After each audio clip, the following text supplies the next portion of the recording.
jadi silahkan direkam. Oke.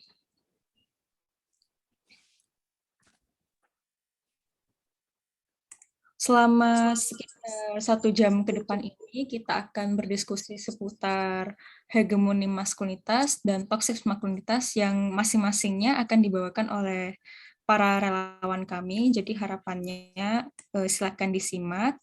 Dan untuk para partisipan yang tidak berhalangan ya malam ini, karena yang tidak ada halangan sama sekali dalam hal teknis, boleh dinyalakan kameranya.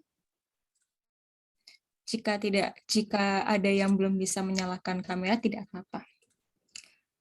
Dan untuk menit berikutnya, acara ini akan dilanjutkan dengan beberapa penyampaian yang disampaikan oleh moderator. Silakan.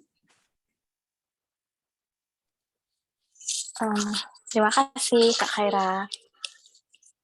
Selamat malam semuanya. Saya Puspa yang pada malam ini mendapatkan kesempatan dan dipercaya sebagai moderator Focus Group Discussion dari setara.line.id yang mengangkat tema hegemoni maskulinitas. Saya juga salah satu anggota relawan dari setara.line.id. Sebenarnya apa sih hegemoni maskulinitas itu? Jadi secara singkat, hegemoni maskulinitas itu merupakan bentuk adaptasi dari teori hegemoni oleh Antonio Gramsci, di mana menurut Raywine Connell, hegemoni maskulinitas dapat didefinisikan sebagai konfigurasi praktik gender yang menjamin posisi dominasi dari pihak laki-laki terhadap pihak perempuan. Salah satu contohnya, misalnya pada kehidupan sehari-hari saat sepasang kekasih akan menikah, seolah-olah sudah menjadi aturan tak tertulis bahwa pihak lelaki nantinya akan menjadi tulang punggung keluarga, di mana mereka akan mencari nafkah, menafkahi, dan harus memiliki penghasilan yang lebih tinggi dari pihak perempuan, apabila pihak perempuannya juga berkarir dan memiliki penghasilan. Dari hegemoni maskulinitas ini nantinya akan menyebabkan terbentuknya toxic masculinity dan fragile masculinity. Nah, untuk lebih jelasnya, seperti kata Kak Khaira tadi, mengenai toxic masculinity dan fragile masculinity akan dipaparkan materinya oleh anggota relawan setara.line.id yang telah mempersiapkan materi untuk dipresentasikan dan kemudian didiskusikan pada malam hari ini. Mungkin untuk menghemat waktu, langsung saja kepada yang bertugas untuk memaparkan topik pertama, yaitu mengenai toxic masculinity. Dipersilahkan.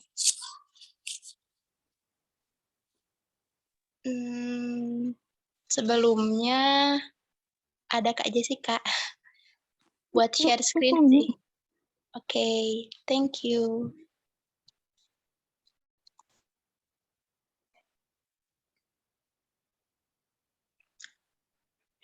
Halo, selamat malam teman-teman semua. Apakah kedengeran nggak sih suara aku? Kedengeran. Perkenalkan, nama aku Gina Fauzia. Saya merupakan salah satu relawan dari Setara Line ID juga yang pada kesempatan kali ini kebagian tugas atau mendapatkan tugas untuk menyampaikan salah satu slide mengenai toxic masculinity. Oke, kan tadi telah dipaparkan ya sedikitnya oleh moderator mengenai hegemoni maskulinitas itu seperti apa. Langsung saja agar tidak terlalu memakan banyak waktu. Sebelum masuk ke definisi dari toxic maskulinitas itu seperti apa, atau maskulinitas beracun itu seperti apa. Nah, yang dimaksud maskulinitas sendiri biasanya mengacu pada kualitas ataupun penampilan yang secara tradisional biasanya akan dikaitkan dengan kaum laki-laki. Kan berbicara mengenai maskulin biasanya berdampingan juga dengan feminin.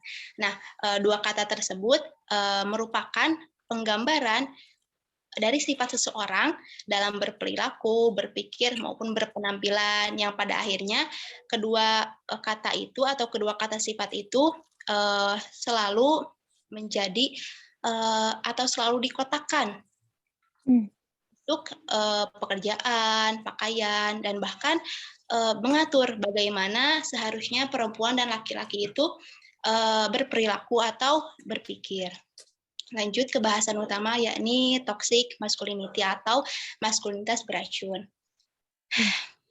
Dari slide yang udah ditampilin sama rekan aku, di sana kan udah terpampang atau terlihat yang dimaksud dengan toxic masculinity adalah istilah yang lahir atau yang terbentuk dari konstruksi sosial masyarakat yang patriarki.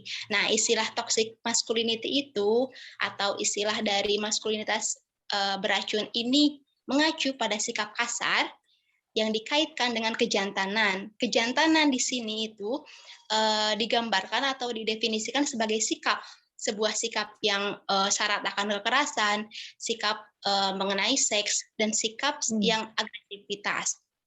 Nah, kata lain dari maskulinitas beracun ini ialah apa yang diajarkan, apa yang diberikan kepada anak laki-laki khususnya, bahwa mereka atau anak laki-laki tersebut tidak dapat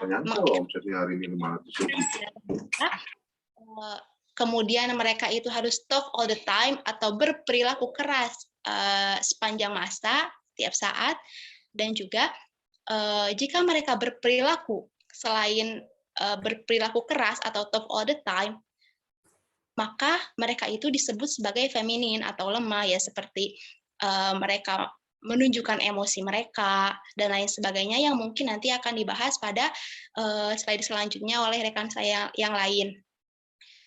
Banyak sekali definisi toxic masculinity yang dapat kita raih sebetulnya atau dapat kita ambil, tapi definisi yang kelompok kami ambil pada tema diskusi kali ini yakni definisi yang diperoleh dalam Journal of Psychology. Toxic masculinity ialah norma sosial tentang bagaimana laki-laki seharusnya berperilaku. Nah, norma-norma tersebut dapat membuat seseorang menjadi seseorang yang misoginis, seseorang yang homofobia, kemudian seorang yang berperilaku kekerasan atau violence, dan dapat mempengaruhi kesehatan mental mereka. Mungkin selanjutnya mengenai ragam toxic masculinity atau ragam maskulinitas hingga cara-caranya atau bahkan pendapat-pendapat dari tokoh dapat disampaikan oleh rekan saya yang lain kepada Kak Fahimatun. Silahkan. Terima kasih semuanya. Terima kasih. Lanjut, ini pembahasan mengenai definisi dari toksik maskulinitas menurut para ahli. Nah, di sini kelompok kami mengambil dua tokoh, yakni yang pertama Adindita Restufiani. Nah, beliau menyatakan bahwa jika maskulinitas merupakan cerminan atas adanya ekspektasi gender yang diberikan kepada laki-laki dalam budaya, masyarakat, dan waktu tertentu. Nah, pada akhirnya ekspektasi tersebut lambat laun kini diyakini sebagai normalisasi yang bahkan apabila tidak diikuti oleh laki-laki akan memunculkan stigma masyarakat yang cenderung menganggap mereka telah menyimpang dari apa yang telah menjadi norma itu sendiri. Nah, kemudian tokoh yang kedua dari Nur Hashim yang merupakan CEO founder Aliansi Laki-Laki Baru, beliau menyatakan bahwa tumbuhnya maskulinitas yang berturut-turut ini mengkonstruksi karakter-karakter gender yang melekat pada laki-laki. Yang sebenarnya sifat yang tidak sehat dan justru sebenarnya maskulinitas ini kan sifat yang tidak sehat. Nah, yang nantinya justru membatasi gerak laki-laki. Beliau juga mengungkapkan perlu dilakukannya sebuah transformasi dari toxic masculinity yang diperuntukkan dalam upaya mereduksi kuatnya rantai praktik dari toxic masculinity. Nah, transformasinya dalam wujud apa? Dalam transformasi ini dapat dimulai dengan perbincangan inklusif terkait maskulinitas, kemudian merefleksikan konsekuensi negatif dari toxic masculinity, kemudian mempromosikan konsep menjadi laki-laki manusiawi, serta menjadi sekutu gerakan feminisme dalam aksi transformasi sistem sosial yang patriarki dan seksis sebagai akar dari adanya toxic masculinity. Kemudian untuk pembahasan yang selanjutnya mengenai norma sosial akan disampaikan oleh rekan saya selanjutnya. Silakan Kak.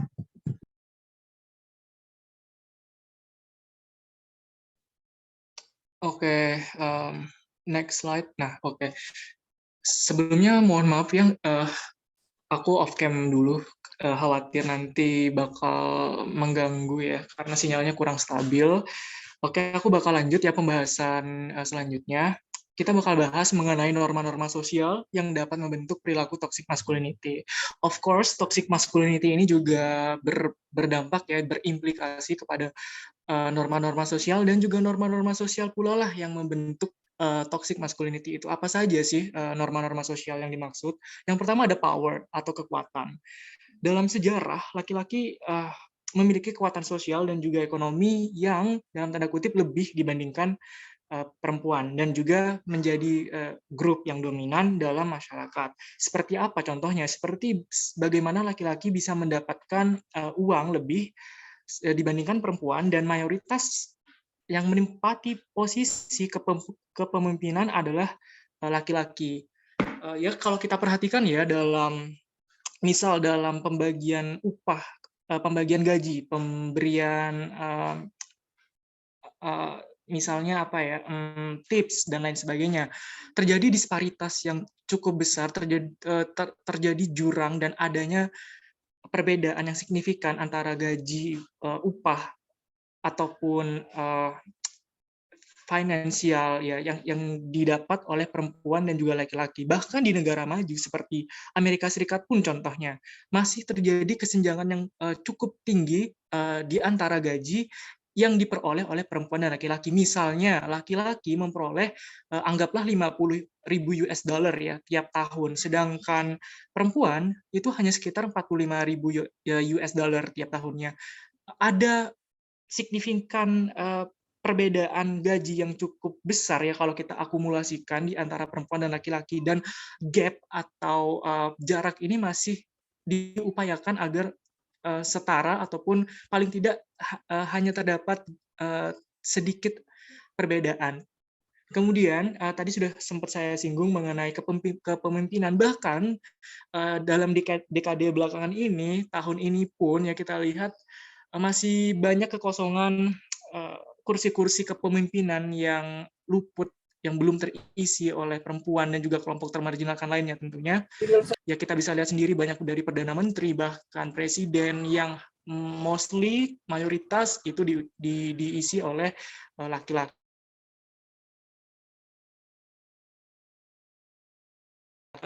Rentan untuk terjadi bias gender karena kurangnya inklusivitas dan juga representasi tersebut. Yang kemudian saya akan beralih kepada privilege atau hak istimewa ya.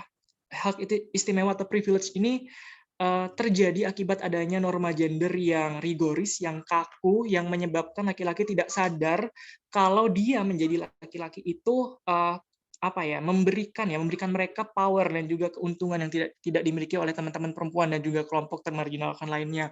Misalnya apa nih privilege-nya laki-laki yang mungkin dia nggak sadari. Misal saya juga laki-laki ya kebetulan nih. Saya jalan nih di gang malam-malam gitu, tengah malam. Kemungkinan kecil gitu ya.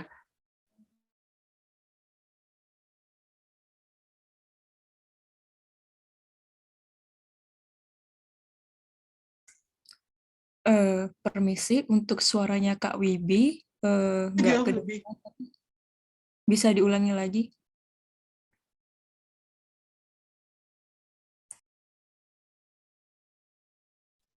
Kayaknya tadi Kak Wibi sempat left deh. Mungkin ada yang bisa backup dari yang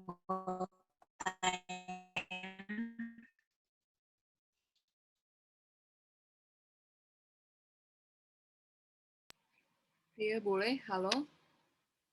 Kedengeran nggak? Oh ya, kedengeran Kak Jess, silahkan.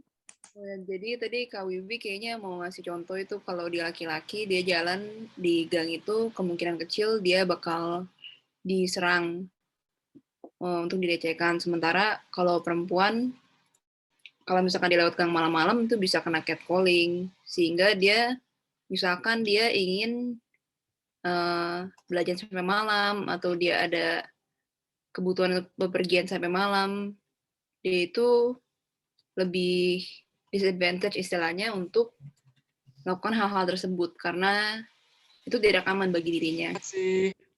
Masih patah nggak ya? Nggak apa-apa Kak, diulangin aja tadi yang tadi keputus Kak Wibi, boleh. Sebelumnya makasih Kak Jess.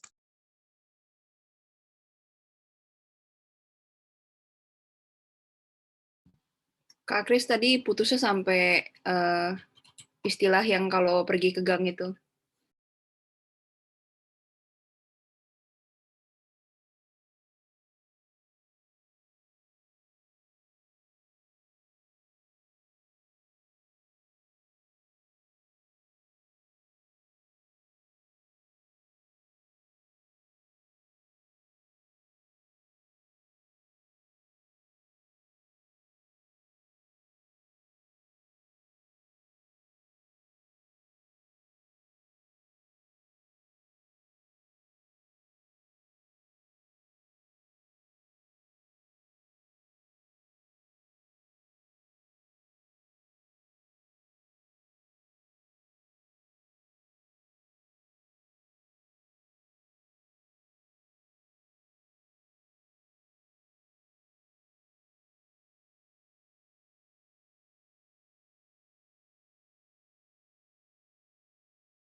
Ini untuk sementara mungkin aku bacain aja ya untuk mengisi kekosongannya. Jadi kalau masculine power itu kalian pasti tahu kan kalau di sekolah itu kalau ada orang yang berperilakunya lebih lemah lembut, dia langsung dikata-katain itu dia banci, dia nggak cukup laki-laki, dan dia itu harus selalu menang dalam tiap situasi. Jadi dia harus menjadi orang yang dominan. Jadi kalau misalkan dia itu mengalah sama istrinya, dia bukan yang mengambil keputusan di keluarganya, dia bakal dibilangin itu suami-suami takut istri contohnya. Dan yang berpengaruh pada perempuan itu adalah yang terakhir, yang mungkin paling berpengaruh adalah kalau untuk cowok, itu adalah suatu hal yang baik untuk memamerkan berapa banyak perempuan yang sudah mereka tiduri. Jadi kalau kalian tahu istilahnya body count, misalkan kalau cowok itu body count-nya makin tinggi, justru status sosial mereka makin tinggi karena mereka aktif secara sosial, itu menunjukkan maskulinitas mereka. Tapi kalau untuk perempuan, itu yang sebaliknya. Kalau body count-nya makin tinggi atau lebih banyak orang yang ditiduri, berarti dia itu makin murahan. Jadi kita melihat seperti ada double standard di sini. Karena balik lagi mereka itu harus menguasai dan perilaku seksual atau bisa berhasil memaksa memanipulasi perempuan untuk melakukan hubungan seks atau hubungan seks itu dianggap untuk mempertunjukkan kuasa laki-laki itu terhadap wanita yang dalam toxic masculinity itu dianggap objek.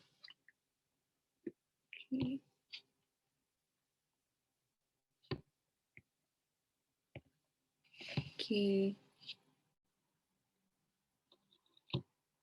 Ini aku lanjut ya ke norma selanjutnya.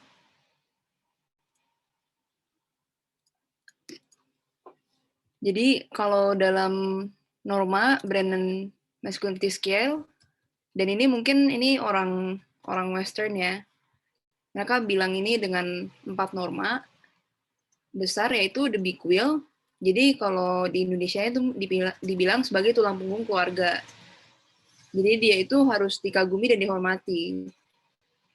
Lalu sturdy oak, jadi dia harus memiliki fisik yang kuat. Jadi kalau cowok yang rajin gym, itu dianggap dia itu lebih laki-laki ketimbang laki-laki yang badannya itu tidak besar dan tidak tinggi.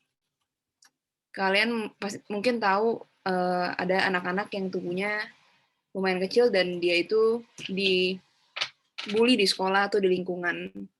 Sementara kalau anak perempuan yang badannya kecil justru itu dianggap sesuatu yang baik. Terus kalau misalkan melakukan sesuatu yang feminin, itu dianggap dia itu sisi atau banci.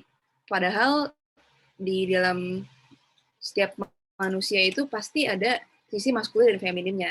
Tapi kalau dia menunjukkan sisi yang lebih feminin, langsung tuh dia dianggap dia berhenti jadi laki-laki. Sehingga hal-hal seperti mengeluarkan emosi itu dianggap hal yang harus disembunyikan.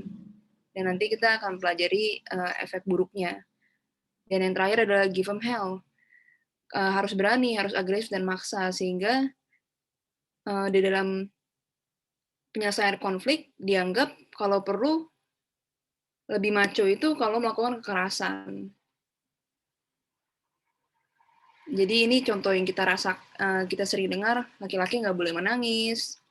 Terus nanti kalau mereka membela hak perempuan atau kaum marginal seperti kaum LGBT, nanti mereka itu merasa kehilangan powernya. Terus tindakan beresiko itu dianggap kalau lo laki harus berani dong. Jadi misalkan kalau kalian lihat di iklan itu laki yang macho itu yang naik sports car yang tingginya yang ngebut-ngebutan, naik Harley Davidson, merokok, atau berani seks berisiko, atau berani minum alkohol, ngedrugs, dan tindakan lain yang sangat berisiko. Dan banyak sekali laki-laki yang tidak sampai lewat usia 50 karena hal itu. Dan yang sudah disebutkan tadi, melakukan agresi seksual untuk menunjukkan kalau mereka itu punya kuasa. Jadi bukan semata-mata mereka membutuhkan kebutuhan seksual saja, tetapi mereka itu sedang memenuhi kebutuhan kuasa mereka. Dan yang terakhir adalah mereka merasa kalau masak, mengasuh anak, itu adalah tindakan yang membuat mereka berhenti jadi laki-laki. Sehingga mereka tidak berkontribusi dalam hal-hal rumah tangga. Ada yang mau ditambah, Kak Kris?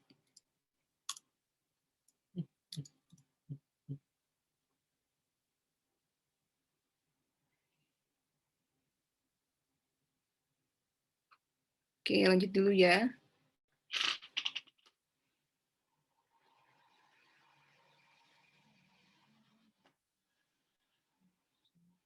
Yang ini selanjutnya sepertinya Kak Alisa untuk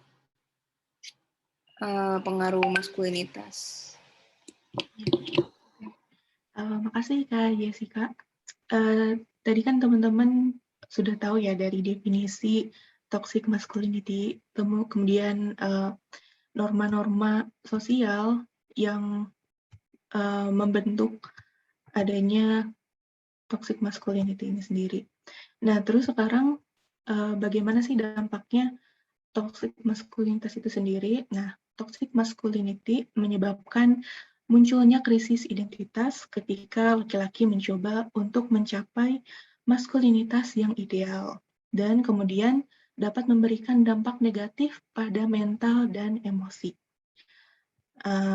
Seperti diantaranya menampilkan emosi yang diredam atau tidak didengar, menunjukkan kurangnya rasa empati, memiliki agresi yang cenderung bertahan lama, terlibat dalam perilaku kasar, mengalami diagnosis penyakit mental yang berlebih, mendapatkan diagnosis gangguan psikologis yang salah, serta menghindari mencari bantuan dari profesional. Sekian, selanjutnya mungkin saya serahkan kepada Kak Jessica.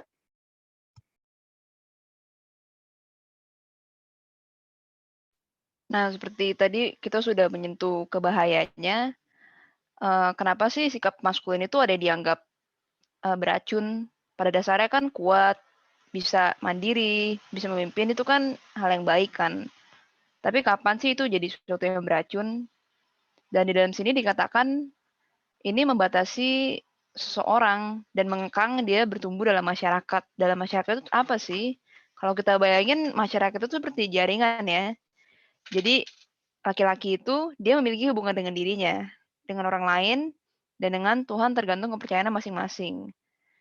Kalau dia rusak dengan rusak relasi dengan dirinya sendiri, dia itu berarti mengalami konflik internal.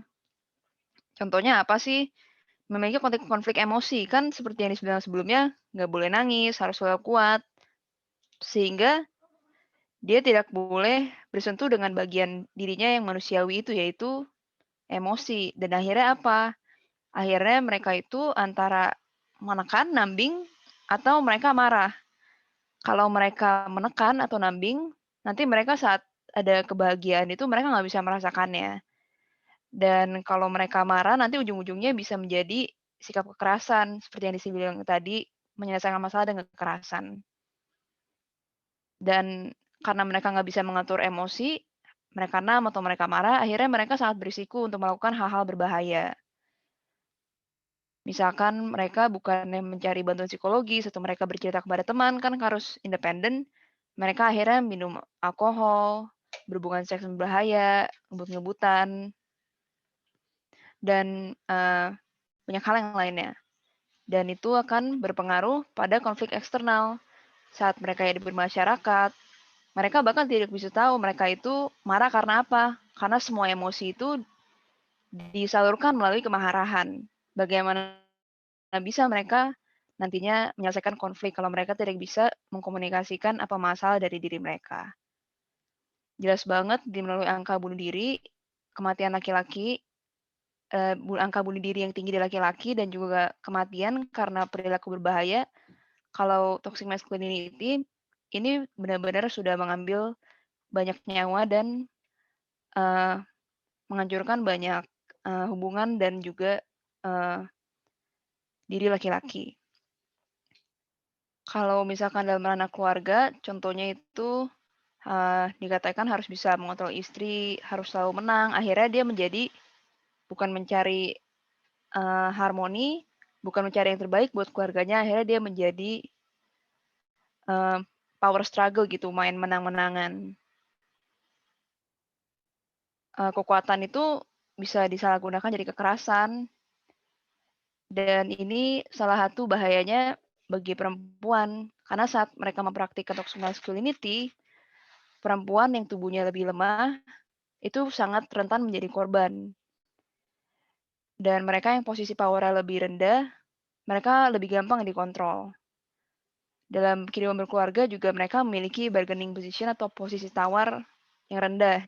Jadi nanti saat power struggle atau menang-menangan itu, perempuan itu lebih sering kalah. Dan juga ini berbahaya untuk laki-laki yang presentasinya itu tidak memenuhi standar maskulinitas. Karena mereka dipaksa menjadi orang lain dan mereka juga mengalami bullying. Dan yang paling parah itu adalah mereka akan melakukan pelecehan seksual. Dan mereka merasa itu adalah sesuatu yang memenuhi kebutuhan kuasa mereka. Apakah perempuan bisa juga melanggengkan ini? Bisa banget, justru mereka bisa membenci feminitas mereka. Mereka bisa ngerasa emang cewek terlalu emosional, terlalu bergantung, terlalu lemah. Dan mereka, apalagi kalau mereka penting dalam kehidupan sosial atau menjadi ibu, nanti mereka bisa menerapkan hal ini juga. Dan selanjutnya adalah cara yang dapat ditempuh untuk menanggulanginya. Baik, terima kasih. Sebelumnya suara saya terdengar? Oke, terdengar. Oke, terima kasih.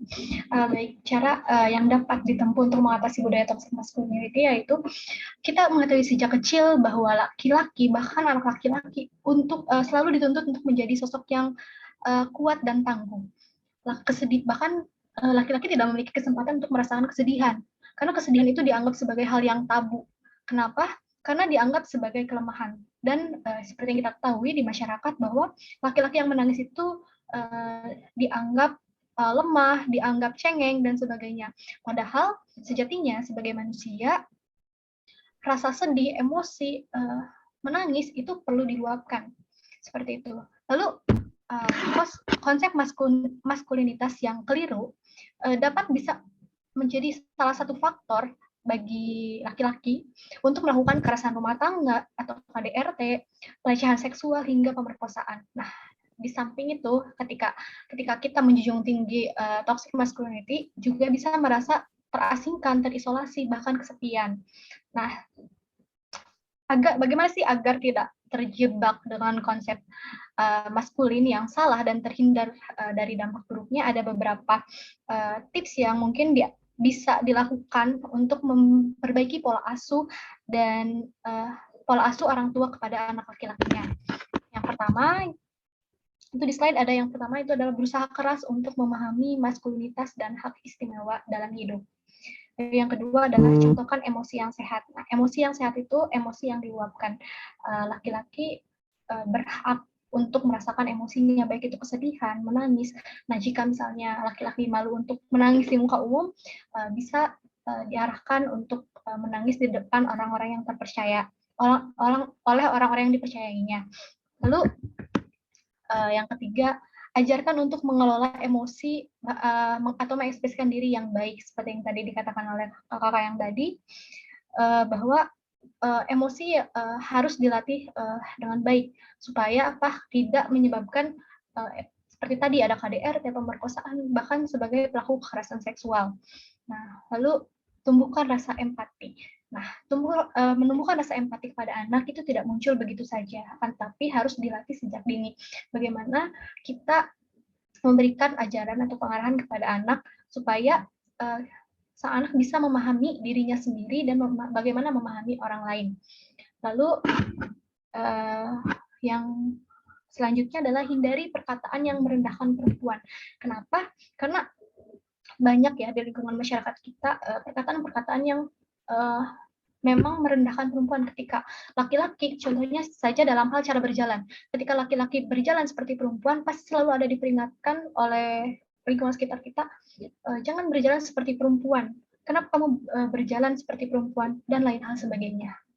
Lalu yang terakhir, awasi media hiburan anak. Karena seperti yang kita ketahui ya, kita tidak dapat mengendalikan, kita tidak dapat maksud saya kita memiliki kendali untuk mengendalikan apa yang kita tonton, apa yang kita lihat, apa yang kita berikan kepada anak. Jangan sampai hiburan-hiburan anak itu mengandung toxic masculinity. Nah, apabila mengandung unsur tersebut, kita harus memberikan pengarahan bahwa hal tersebut tidak patut untuk ditiru. Sekian dari saya. Terima kasih. Dilanjut. Saya terakhir ya ini. Dilanjutkan. Siapa terakhir saya ya? Ya, itu udah terakhir. Itu yang terakhir, itu udah semua, udah sampai kesimpulan juga udah.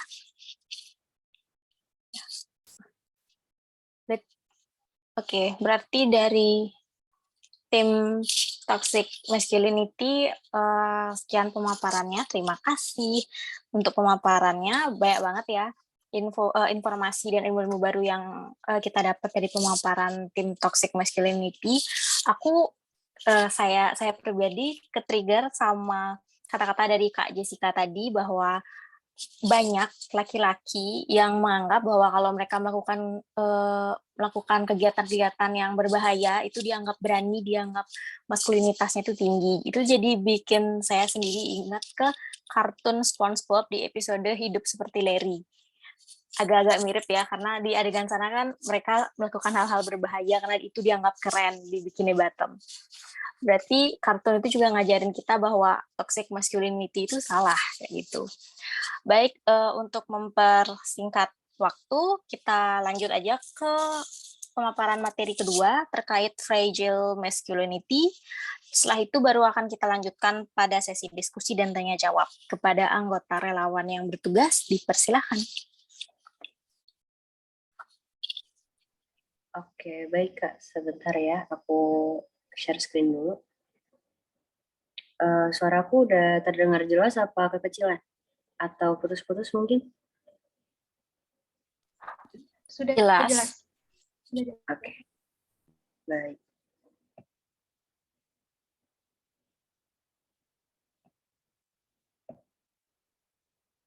Oke. Udah terlihat kan ya PPT-nya?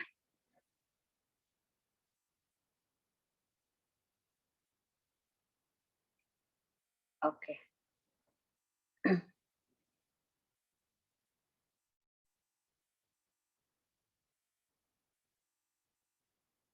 Oke, langsung aku buka aja ya.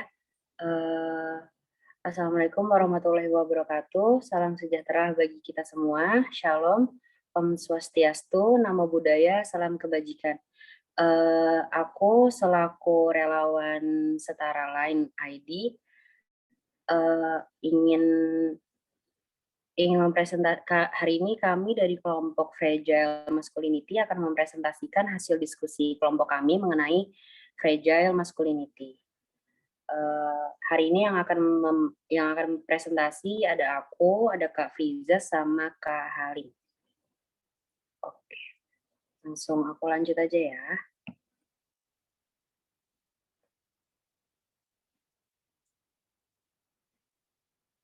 Oke.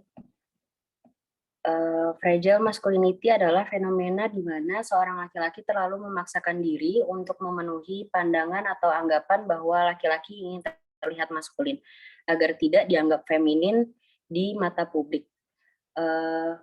Bahwa untuk membuktikan dirinya maskulin, untuk meneguhkan maskulinitas yang ada pada dirinya, seseorang harus menekan atau menyangkal segala hal yang berkaitan dengan femininitas, baik yang ada pada dirinya maupun yang dia lihat di dunia sekitarnya.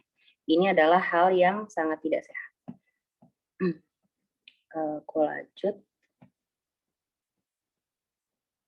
Fragile masculinity berkaitan dengan bagaimana laki-laki memandang diri mereka sendiri dan bagaimana mereka memenuhi apa yang mereka anggap sebagai peran mereka sebagai anggota masyarakat yang maskulin. Menurut kami, feminisme sangat diperlukan untuk mengatasi fenomena ini. Feminisme bisa kita kenal dengan baik dengan cara memberi ruang pada halayak dan mendengar mereka. Perempuan dan feminitasnya dianggap lemah. Hal ini kemudian membuat masyarakat mengharuskan laki-laki untuk kuat dan maskulin. Maka laki-laki menguasai semuanya karena merekalah yang dianggap kuat. Untuk itu laki-laki yang juga mengalami opresi akibat ekspresi feminin bisa saja berjuang, bisa saja menjelaskan, bisa saja mengedukasi sesama laki-laki baik homoseksual maupun heteroseksual. Opresi yang dihadapi laki-laki feminin berakar dari penindasan terhadap perempuan dan feminitas yang melekat pada mereka. Karena saat perempuan dan laki-laki setara, saat orang-orang sadar bahwa femininitas dan maskulinitas memiliki nilai yang sama baiknya, maka laki-laki feminin, drag queen, crossdresser, dan lain-lainnya akan bernilai sama dengan laki-laki yang maskulin, gagah, dan menyukai serta rajin olahraga. Oke, selanjutnya akan dilanjutkan oleh Kak Halim.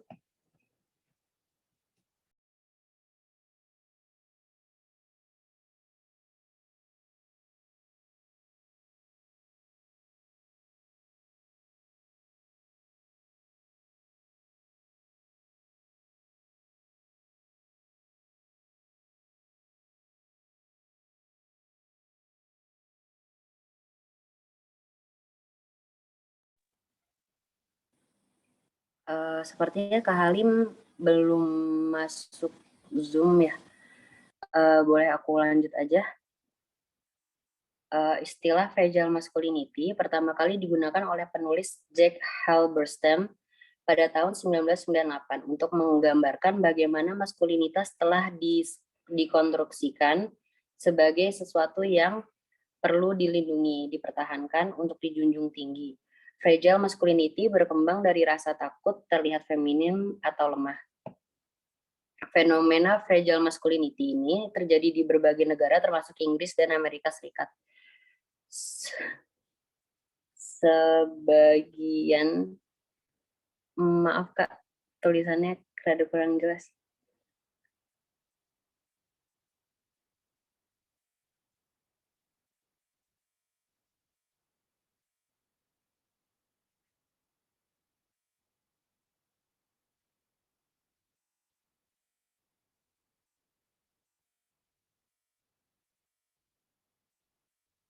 Sebagai laki-laki yang maskulin, mereka harus terlihat kuat, harus bersikap tegas, menjunjung tinggi heteroseksual, dan menolak femininitas. Oke, selanjutnya akan dilanjutkan oleh Kak Frizas. Oke, suaraku jelas ya. Jadi kayak seperti apa sih maskulinitas rapuh itu atau fragile masculinity gitu. Kayak laki-laki tuh nggak boleh nangis, nanti mereka bakal kelihatan lemah. Terus juga laki-laki kok skincarean sih, kamu kayak perempuan deh. Terus juga kayak laki-laki kok nontonnya drakor, harusnya kan kamu nontonnya berantem-berantem gitu.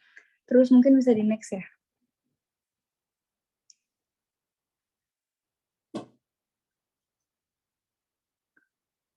Nah, di sini juga ada dampak negatif dong tentunya dari fragile masculinity itu gitu. Salah satunya adalah menunjukkan bahwa kepatuhan terhadap maskulinitas normatif telah terkait dengan ketidakadilan gender, seperti sikap positif terhadap pelecehan seksual dan sikap negatif terhadap kesetaraan gender. Jadi mereka menolak kesetaraan gender dan juga mereka mendukung adanya pelecehan seksual, kayak ya udah nggak apa-apa gitu kan, kalau kayak gitu kamu bakal kelihatan kuat dan lain-lain. Oke. Nah di sini juga ada nih tanda-tanda laki-laki berada pada fase fragile. Salah satunya adalah menuntut perempuan agar bergantung pada laki-laki. Jadi mereka nggak mau kalau semisal si perempuan ini nggak bergantung sama mereka gitu. Kalau kayak gitu nanti mereka bakal kelihatan lemah. Terus juga mereka nggak mau dipimpin sama perempuan. Nanti kayak masa ya sih aku laki-laki dipimpin sama perempuan. Kalau kayak gitu nanti aku kelihatan di bawahnya perempuan banget dong. Aku nggak bisa gitu. Dan juga kayak laki-laki nggak boleh nangis, sedangkan kan mereka punya emosi sendiri juga ya, punya sikap dari diri mereka sendiri gitu. Terus juga ada juga yang kayak laki-laki nggak mau buat melakukan pekerjaan rumah karena itu pekerjaannya perempuan gitu, dan laki-laki itu nggak boleh kayak gitu.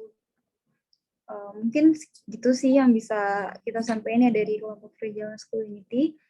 Kesimpulannya adalah untuk fragile masculinity ini tentunya bakal berdampak negatif bagi para laki-lakinya itu sendiri gitu. Apalagi kalau misal mereka terus-terusan seperti itu. Kalau kayak gitu nanti mereka malah nggak bisa untuk menunjukkan emosinya, nggak bisa menunjukkan ekspresinya, dan lain-lain. Gitu.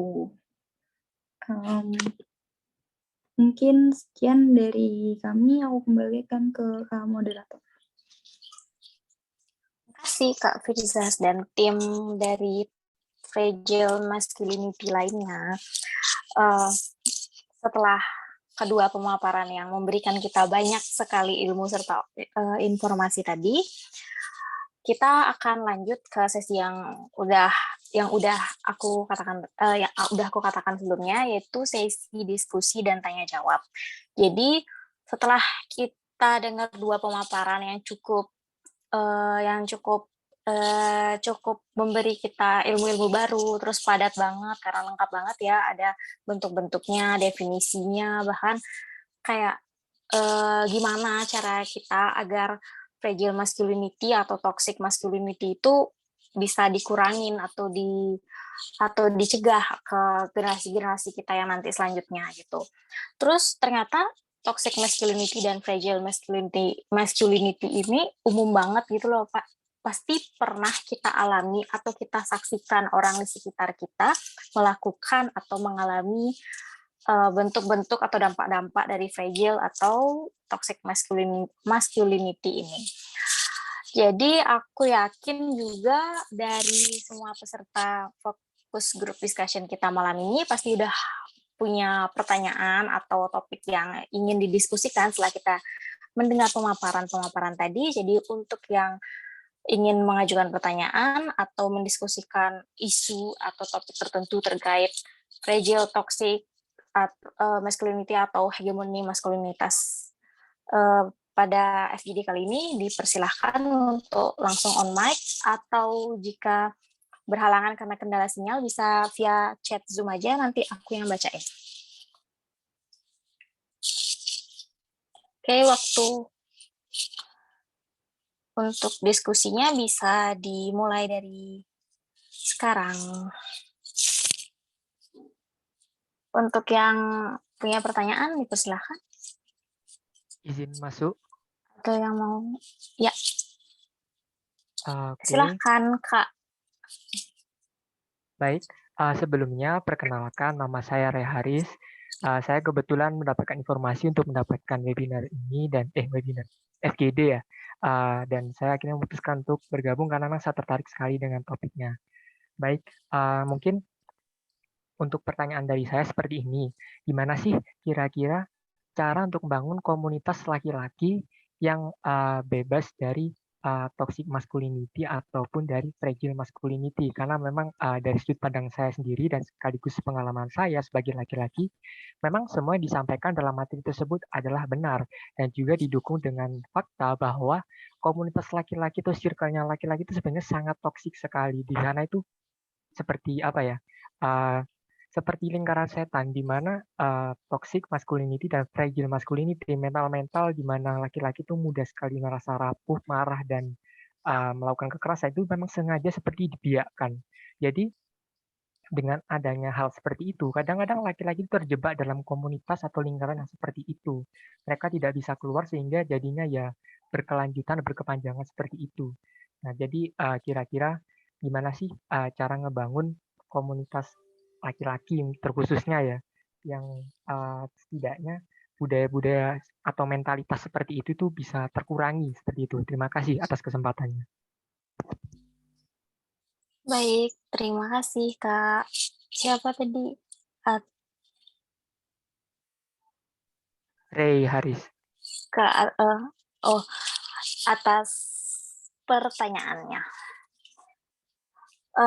Tadi aku lihat ada yang hands up juga, 2 orang ya kayaknya. Selain kakaknya tadi ada Devintri, Kak Devintri. Ada mau mengajukan pertanyaan, mungkin sambil menunggu kakak-kakak dari relawan dan juga pengurus setara lain ID menanggapi, mungkin bisa kita kumpulkan dulu pertanyaannya atau bagaimana?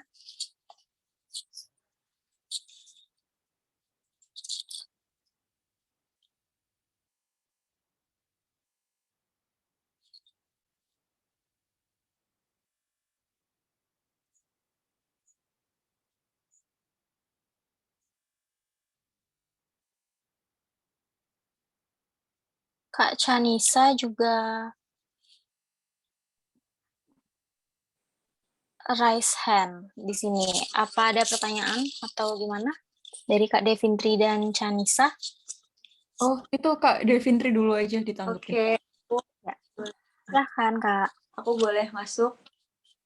Ya. Halo, perkenalkan nama saya Devintri. Terima kasih untuk teman-teman dari Setara Line ID yang malam ini sudah memfasilitasi perkumpulan dan Zoom meeting kita dengan tema hegemoni maskulinitas gitu.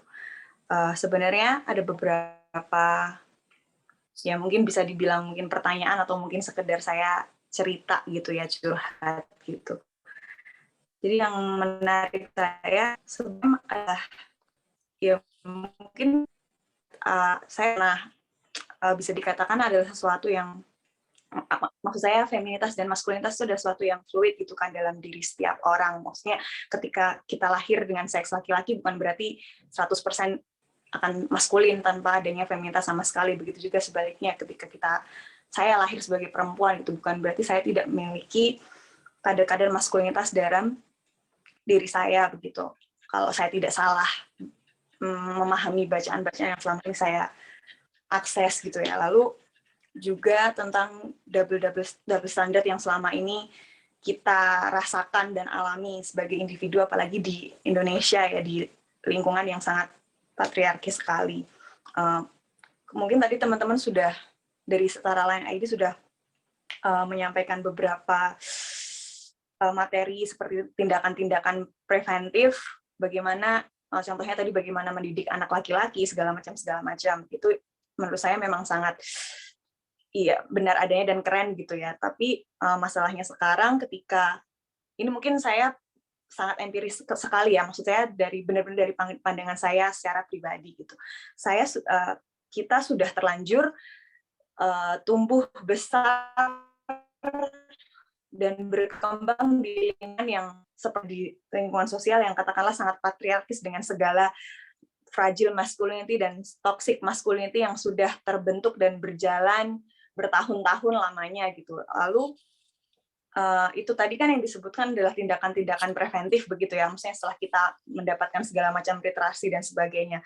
Lalu yang jadi pertanyaan saya adalah bagaimana ketika lingkungan kita sudah terlanjur terbentuk seperti itu gitu ya, lalu kita sebagai individu yang mungkin mempunyai literasi gitu, kita bisa melihat itu, oh ini tuh karena ini, karena itu, karena ini. Tapi kadang kan ketika kita langsung beraktivitas dan bersosialisasi di lingkungan sosial yang sesungguhnya, kadang kan nggak semua orang itu sudah melek akan hal itu gitu kan. Lalu ya itu sih, mungkin minta tips and tricks bagaimana kita sebagai individu itu bisa muat diri gitu, apalagi ketika mungkin individu ini belum reachable dengan komunitas-komunitas yang bisa merangkul ataupun memvalidasi perasaan-perasaan dan pemikiran-pemikiran dia gitu. Itu sih paling yang ingin aku tanyakan. Makasih Kak Devintri atas pertanyaannya.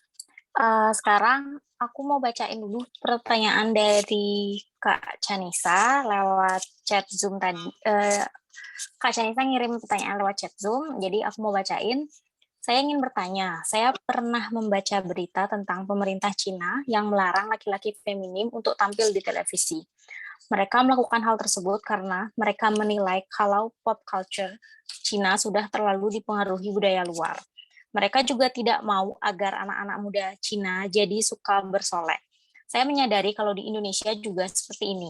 Mereka melarang laki-laki yang berdandan seperti perempuan muncul di media massa. Menurut pembicara, apakah itu salah satu bentuk toksik maskulinitas?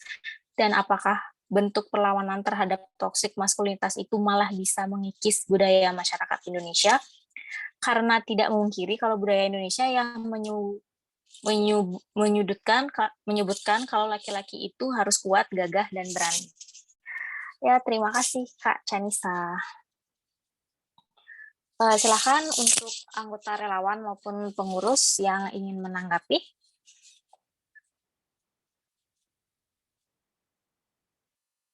Aku mungkin bisa mulai volunteer jawab buat yang pertanyaan Kak Re. Jadi kan tadi kalau boleh disimpulin pertanyaannya itu gimana cara memulai dari kaum laki-laki itu membangun maskulinitas yang sehat. Ya Kak Re? Oke, ya iya. Jadi mungkin pertama itu untuk menyadari, karena kayaknya ada banyak hal yang kelihatannya natural gitu kan. Kita memang lihat pada faktanya memang banyak laki-laki jarang memakai rok gitu kan. Jadi pas kita ngelihat Harry Styles pakai rok, yang kayak tadi Fragile Masculinity, kita jadi kayak kaget gitu. Dan kita kita nggak sadar gitu pas kita memaksakan tradisi itu, norma itu, mungkin ada sisi toksiknya. Jadi pertama untuk menyadari dulu bagaimana maskulinitas itu kalau sudah toksik, dia bagaimana memengaruhi diri, keluarga, pertemanan, dan institusi. Seperti misalkan kalau pembuat keputusan itu nggak ada yang perempuan, nah makanya itulah banyak peraturan itu di dalam hukum yang tidak memiliki perspektif gender. Misalkan dalam kasus kekerasan seksual ada banyak yang malah di gaslight atau mereka itu dipersalahkan, victim blaming.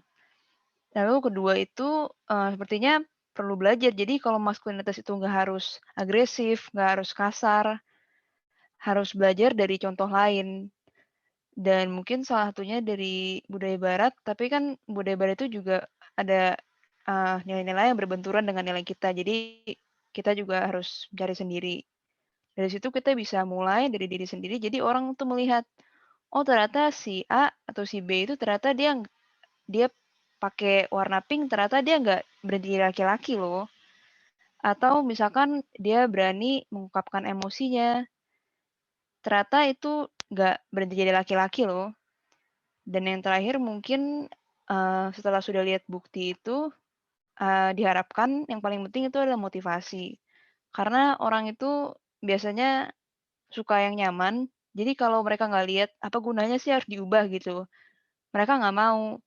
Misalkan contohnya kalau ternyata seorang pacar atau ayah setelah mereka meminta bantuan, mereka dapat mengolah emosi dengan lebih baik.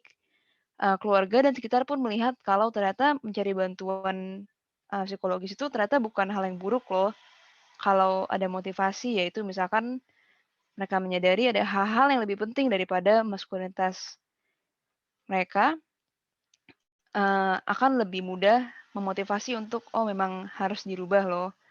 Misalkan kalau ayah atau suami berkontribusi dalam keluarga, oh ternyata mereka itu justru lebih mengerti loh keadaan keluarganya dan mereka itu lebih bisa mengasihi.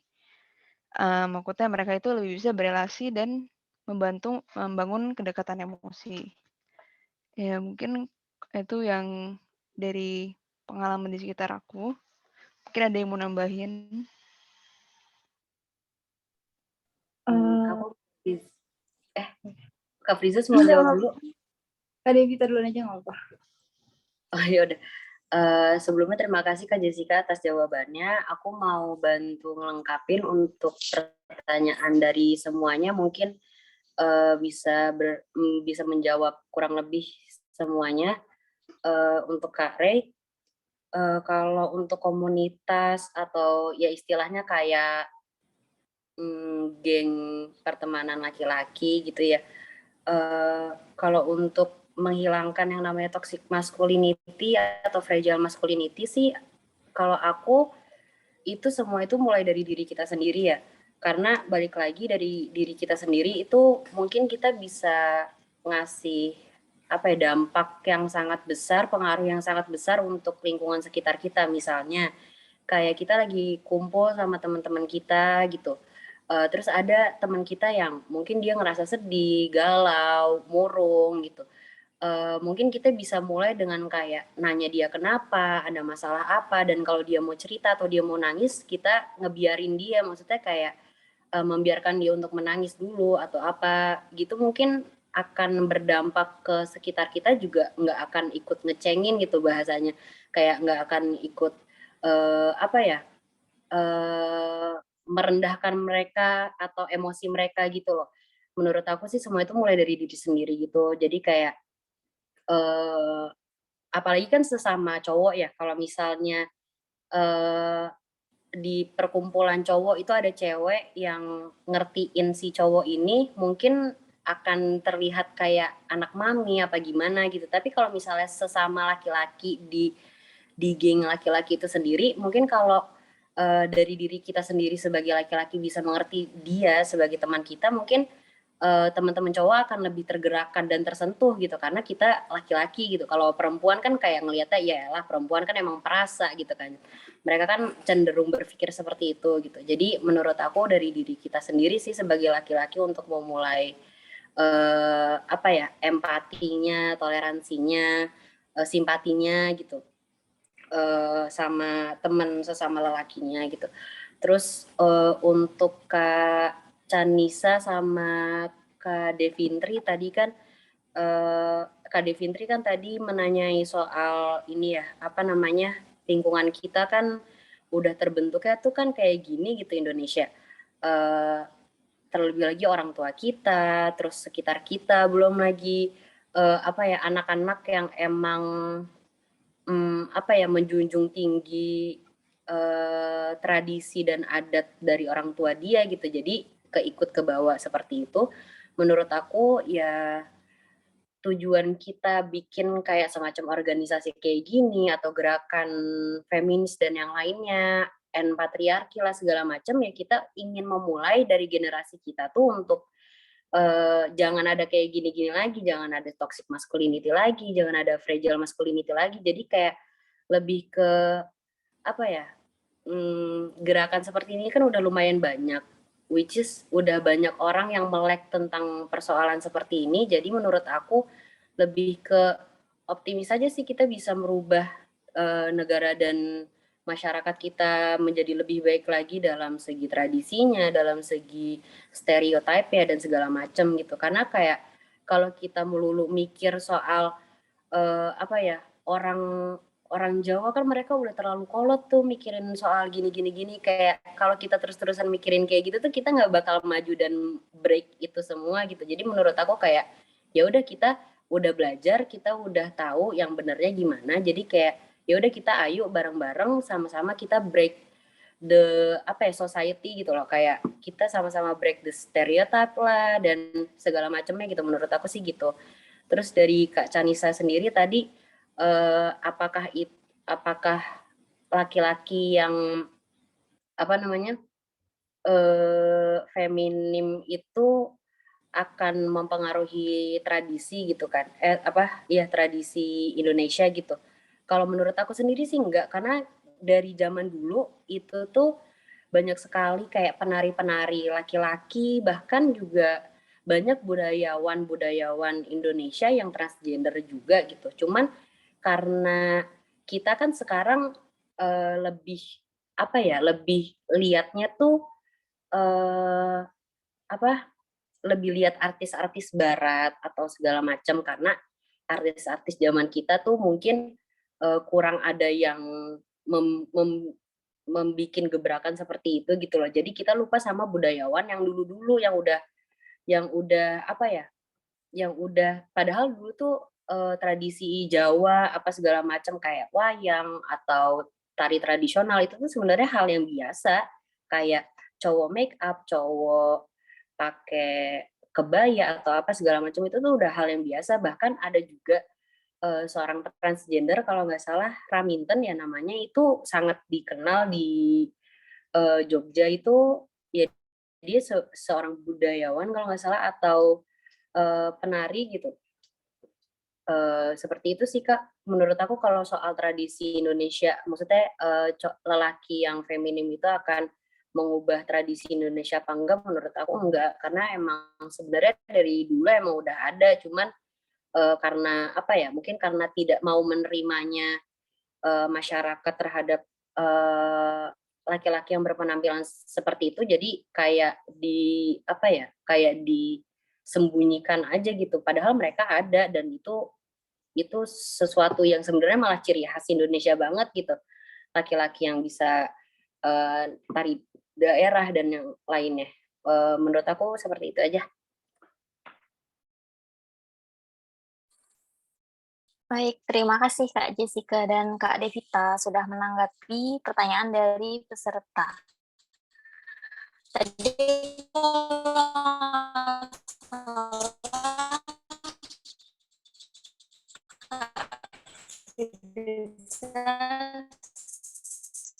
sempat ngidupin sempat on mic juga ya. Ada mau ditambahin lagi atau enggak?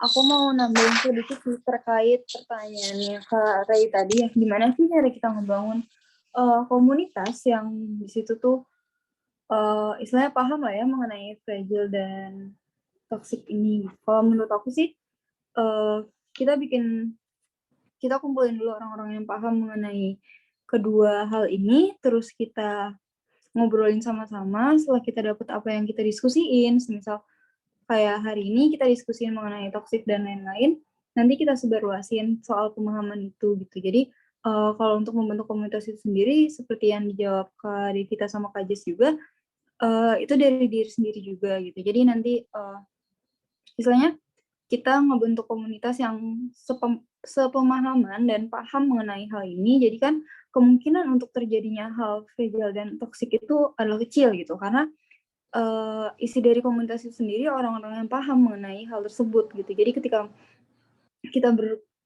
kita kumpul, kita membahas mengenai hal ini, kita diskusi dengan lain-lain, itu bisa jadi kita menarik perhatian orang lain gitu. Jadi ketika mereka yang nggak tahu apa-apa atau mereka yang bahkan merupakan orang dari yang fragile dan toksik, mereka jadi ikut ke pemahaman kita bahwasanya kedua hal tersebut itu nggak benar di mata masyarakat.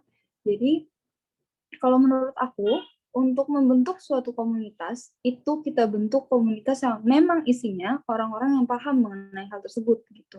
Jadi di sisi lain kita nyaman di komunitas itu sendiri, dan di sisi lain juga kita bisa memberi pemahaman yang baru pada orang-orang lain supaya memperkecil adanya fragile dan toxic masculinity di masyarakat. Gitu aja sih yang mau aku tambahin.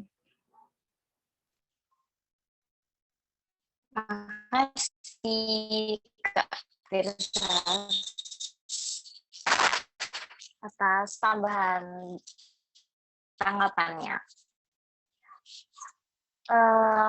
Aku juga ingin nambahin sih untuk yang tadi pertanyaan Kak Chanisa tentang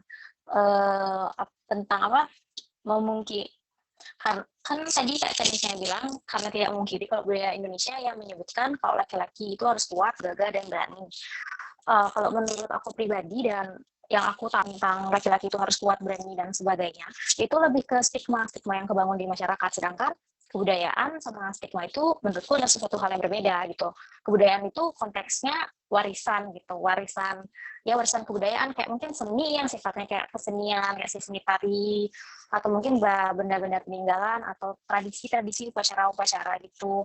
Tapi kalau pandangan bahwa laki-laki itu harus gagah dan berani, perempuan itu harus ayu kemayu, itu tuh lebih ke stigma, karena mungkin di zaman dahulu saat zaman masih kita Indonesia masih bentuknya kerajaan, itu ya emang ditemukannya seperti itu, yang turun ke medan perang saat ada perang itu ya laki-laki, sedangkan para istri dan anak-anak atau para wanita atau para perempuan itu ya biasanya menjaga pos bilangnya pos perang itu, pokoknya mereka para wanita tuh nggak ikut ngambil tindakan atau kegiatan yang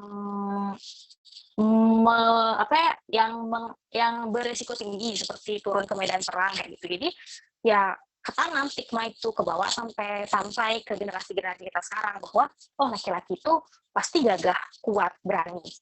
Sedangkan perempuan itu pasti halus, ayu, kemayu gitu.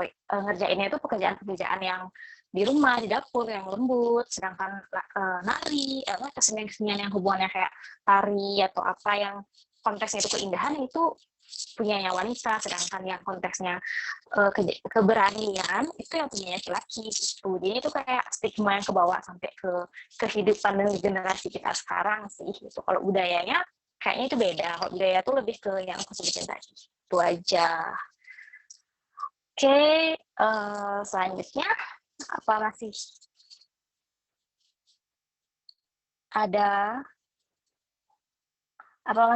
ada yang mau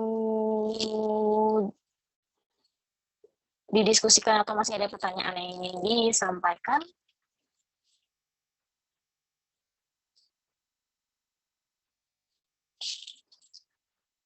Kita bisa diskusi apa aja ya terkait topik hegemoni maskulinitas malam ini.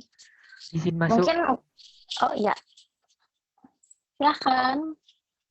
Ya, sebelumnya saya ucapkan terima kasih kepada semua relawan dan pengurus yang sudah bersedia menambahkan wawasan baru bagi saya di forum group discussion ini. Dan benar sekali, saya juga sependapat dengan masukan-masukan dan wawasan dari para relawan ya yang memberikan penjelasan tadi. Mungkin saya juga ini kita berbagi kita kayak sharing gitu ya. Aku mau nambahin dikit juga tentang yang sepengetahuan aku terkait hal-hal seperti ini. Kenapa sih kok laki-laki itu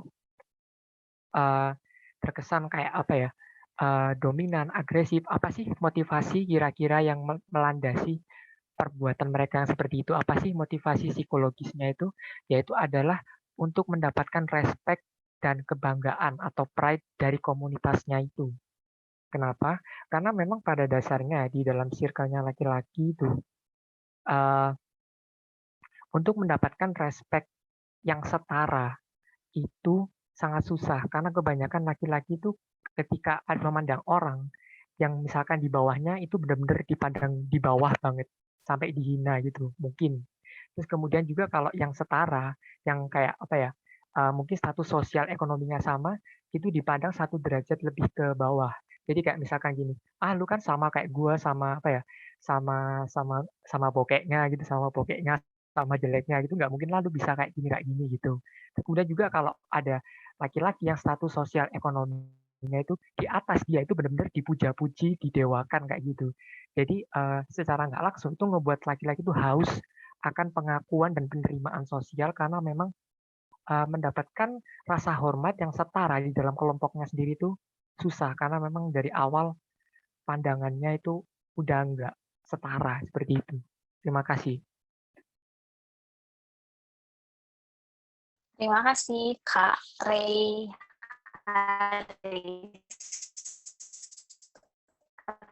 atas tambahannya. Aku juga setuju sih kayak gitu. Bukan cuma laki-laki, bahkan di kalangan wanita atau perempuan juga bukan mulai juga sih, udah dari dulu ada hal-hal seperti itu yang haus hijab, apa yang sebenarnya tidak seharusnya diumumkan tiba-tiba secara tidak langsung, secara alamiah akhirnya menjadi suatu standar tak tertulis. Jadi apa yang sebenarnya tidak harus secara tidak langsung, secara alamiah akhirnya menjadi suatu standar tak tertulis bahwa kayak yang dibilang Kak Re tadi bahwa laki-laki itu harus ini, harus itu, laki-laki yang seperti ini akan diperlakukan seperti itu, kayak gitu. Jadi orang-orang mulai berlomba-lomba mencari untuk mencapai standar tersebut. Jadi sepertinya bukan cuma maskulinitas saja ya yang sudah mulai toksik, tapi mungkin ada juga karena kan ya manusia itu tidak semua wanita juga feminis dan tidak semua wanita juga mendukung kesetaraan gender. Jadi tidak aja sih juga ya wanita-wanita yang seperti itu juga, ya laki-laki juga gitu. Tuh terus apa ada lagi yang mau didiskusikan atau ada yang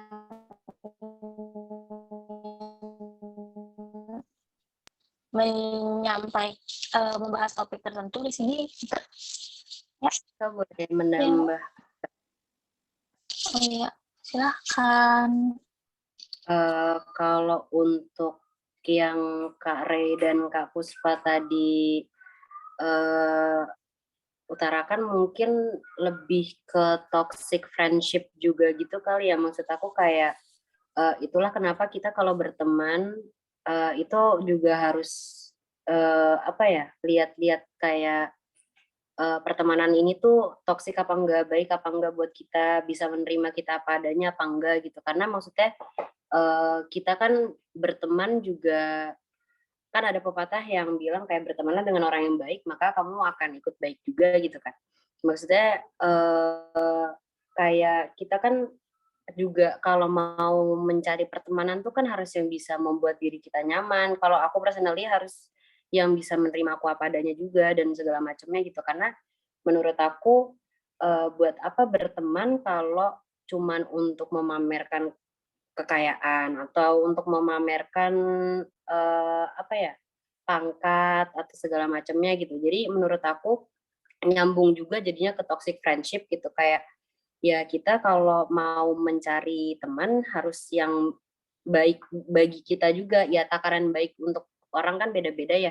Kalau untuk aku sendiri ya harus yang bisa menerima aku apa adanya, untuk Kak Ray sendiri mungkin ada juga tingkatan teman yang baik itu seperti apa. Jadi menurut aku sendiri untuk lingkungan pertemanan biar nggak toxic masculinity atau biar nggak fragile masculinity, biar kita bisa jadi diri sendiri lah apa segala macam, balik lagi ke lingkaran pertemanannya seperti apa sih gitu. Dan untuk aku sendiri, untuk kehilangan seseorang yang bagi aku merugikan, toksik, dan nggak ada untungnya bagi aku, ya nggak ada ruginya sih, kayak mending kayak gitu daripada aku harus stuck sama orang yang aku nggak bisa jadi diri aku sendiri, atau aku nggak bisa mengekspresikan emosi aku sebagaimana aku mau, sebagaimana aku merasakan sesuatu gitu. Misalnya aku sedih, aku nggak bisa sedih. Misalnya aku lagi jatuh, aku harus pura-pura baik-baik aja. Atau kayak misalnya dari segi finansial, ekonomi, aku lagi nggak punya gitu. Tapi kayak aku di lingkungan pertemanan yang orang-orangnya mayoritas finansialnya di atas aku semua gitu. Terus aku harus pura-pura kaya gitu kan, nggak harus kayak gitu terus gitu. Karena kalau kayak gitu kan lama-lama merugikan ya. Kayak nanti awalnya pura-pura kaya, terus lama-lama jadi kayak misalnya kita pura-pura punya mobil padahal mobilnya minjem temen gitu kan, lama-lama jadi ngerugiin gitu kan. Jadi kayak kita jadi cari-cari sesuatu yang nggak ada di diri kita gitu. Jadi menurut aku ya daripada harus kayak gitu, mendingan cari orang yang bisa menerima kita apa adanya sih Kak. Menurut aku gitu, balik lagi ke lingkaran pertemanan. Makasih.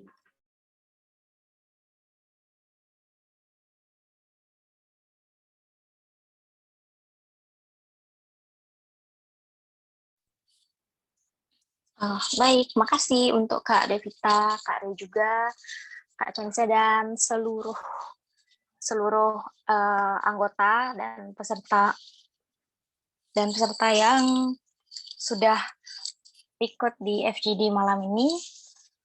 Terakhir, kalau misalnya masih ada yang mau didiskusikan, masih ada waktu, jadi dipersilahkan.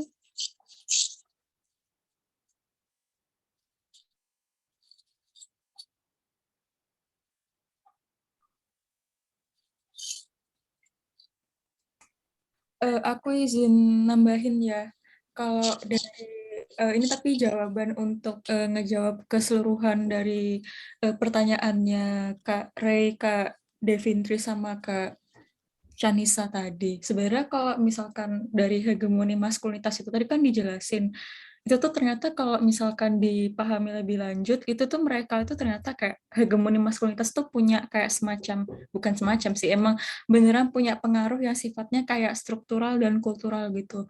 Kalau misalkan dari struktural itu sendiri, biasanya itu terjadi kayak secara sistemis gitu, dan biasanya tuh sifatnya kayak hierarkis gitu loh, kayak dari atas ke bawah gitu. Kayak contohnya pemerintah tuh lebih kayak didominasi laki-laki, terus habis itu kayak kita lebih sering nemuin kalau terutama di mahasiswa tuh kalau di perkampusan tuh lebih mencolok kayak laki-laki tuh cenderung lebih mudah untuk melanjutkan jejaknya sebagai calon pemimpin, sebagai kayak calon narasumber, atau bahkan lebih tepat itu kayak menjadi kayak sebuah kayak pihak-pihak yang kayak menjalankan birokrasi kampus gitu, yang bahkan kadang pihak-pihak laki sendiri ini kayak nggak punya perspektif gender gitu loh, kayak kebijakannya mereka tuh kayak nggak setara buat perempuan juga. Terus kalau misalkan kayak dari kultural sendiri kan sifatnya kayak ngerasa gitu ya, itu lebih kayak ke kultural tuh contohnya kayak maskulinitas toxic itu contohnya mungkin ya kayak ini sih, kayak laki-laki tuh dianggapnya tuh kayak nggak boleh nangis, soalnya kalau laki-laki nangis tuh memalukan. Terus kayak laki-laki tuh cenderung destruktif secara emosi. Terus juga kayak misalkan juga biasanya tuh kayak ranah-ranah kalau misalkan dalam kayak kehidupan sehari-hari itu kayak juga ini ya efek buruknya tuh laki-laki tuh cenderung kayak lebih banyak gitu secara data tuh menjadi pelaku kekerasan seksual gitu, kayak anggapannya soalnya kan perilaku kayak yang sebenarnya kayak objektifikasi pada perempuan tuh anggapannya kayak seakan-akan laki itu punya otoritas buat kayak ngontrol-ngontrol apa yang ada perempuan, dan padahal itu kan nggak baik gitu loh. Jadi sebenarnya kayak hegemoni maskulinitas tuh bisa bisa menimbulkan kalau pihak laki-laki itu kayak jadi korban sekaligus perilaku dalam ruang dan waktu yang bersamaan gitu, dan itu yang harus kita lawan bersama-sama, karena ya pada akhirnya kita menyadarin kalau hegemoni maskulinitas itu nggak cuman kewajiban sesama laki-laki juga untuk melawan, tapi kita juga sendiri dari perempuan gitu. Makanya kalau misalkan ada yang bilang kalau feminisme cuma menguntungkan perempuan, ya sebenarnya enggak juga gitu. Sebenarnya justru kayak feminisme tuh kalau misalkan dihayati baik-baik, apa kayak implementasinya, ideologinya itu justru kayak menguntungkan laki-laki juga loh. Apalagi kan kayak gerakan-gerakannya juga kan ingin membawa kayak hakikat keharmonisan, kayak hakikat kesejahteraan itu supaya kayak laki-laki dan perempuan dalam ruang dan waktu yang sama itu sama-sama sejahtera gitu loh, kayak sama-sama punya tendensi atau kecenderungan untuk saling menguntungkan satu sama lain. Begitu kalau jawaban dari aku.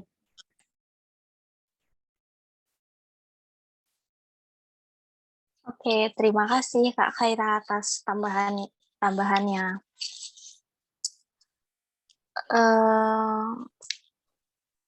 Untuk selanjutnya, sebenarnya kita masih punya sedikit lagi waktu sih kalau misalnya ada yang mau menambahkan. Oh, ada pertanyaan. Ada pertanyaan dari Kak Chanisa. Kira-kira kenapa toxic maskulinitas ini kok kayak nggak terlalu banyak dibahas ya?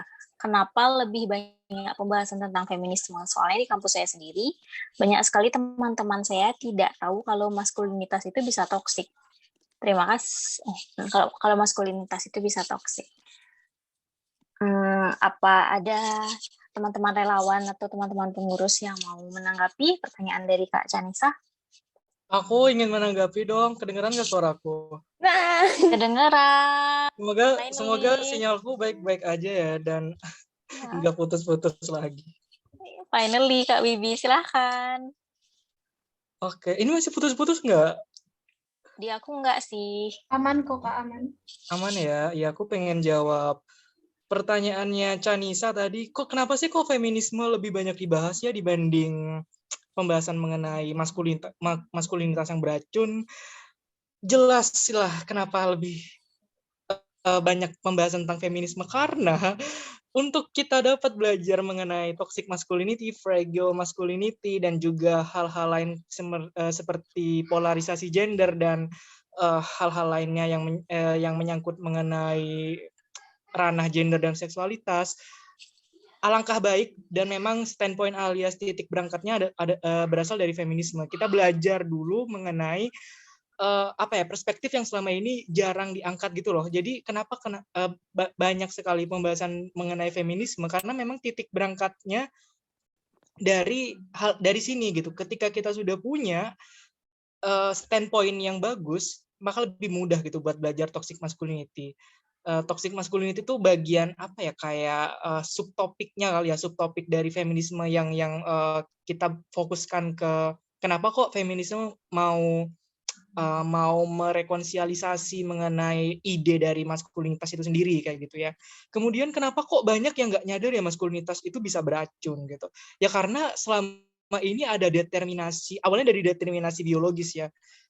Paradigma kita tentang determinasi yang ada pada aspek biologis itu membuat kita nggak sadar kalau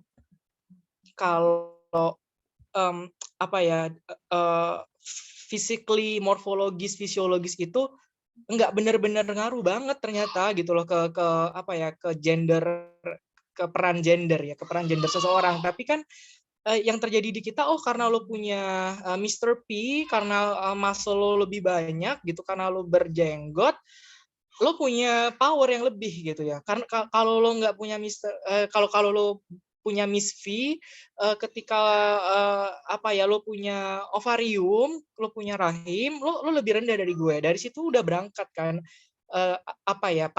paradigma yang salah gitu loh, dari biologi aja ya, dari aspek ketubuhan gitu. Kemudian dibantu sama konstruksi sosial masyarakat kita yang mengafirmasi hal itu. Oh iya benar, dari biologisnya aja udah kayak gini laki-laki. Oke, sesuaikan aja sama aspek psikologis, akhirnya sama budaya setempat, akhirnya dibentuklah. Oh ya kan lo secara biologis lebih gini. Oh ya udah, peran sosial lo berarti harus saklek sama kayak gitu. Padahal kan enggak gitu loh. Apa hubungannya ya? Kayak misal gue punya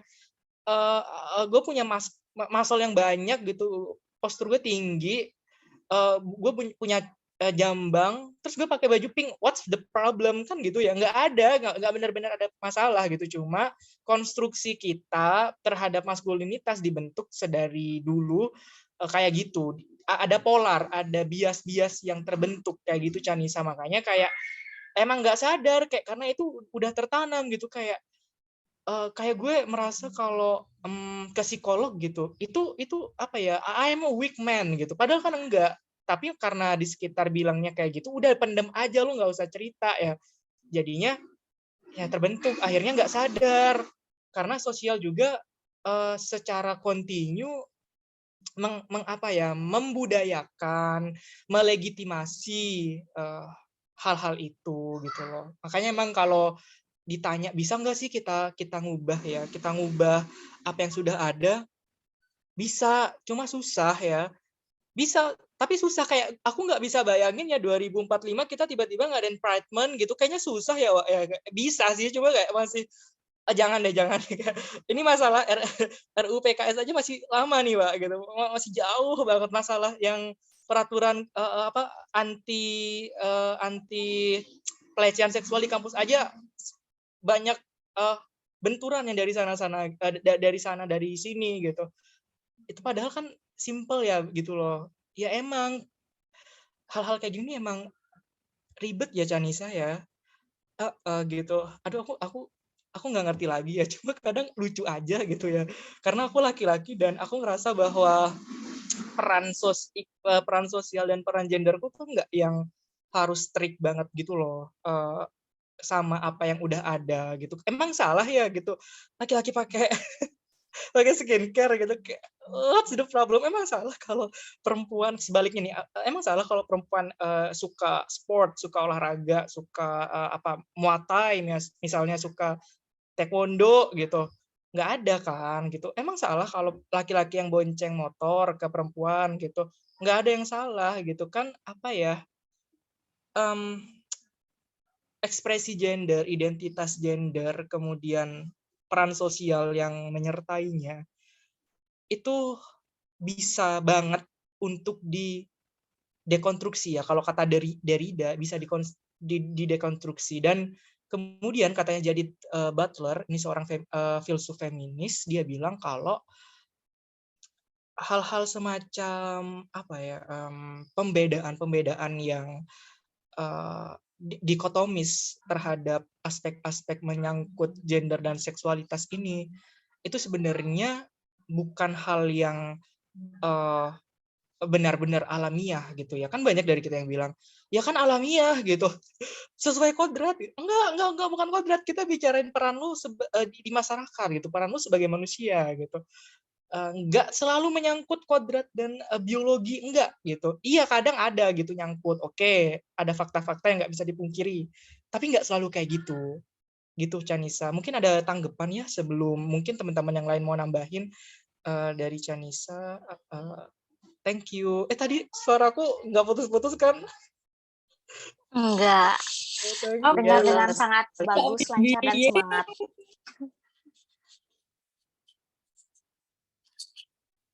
Oke, terima kasih Kak Kris. Finally ya.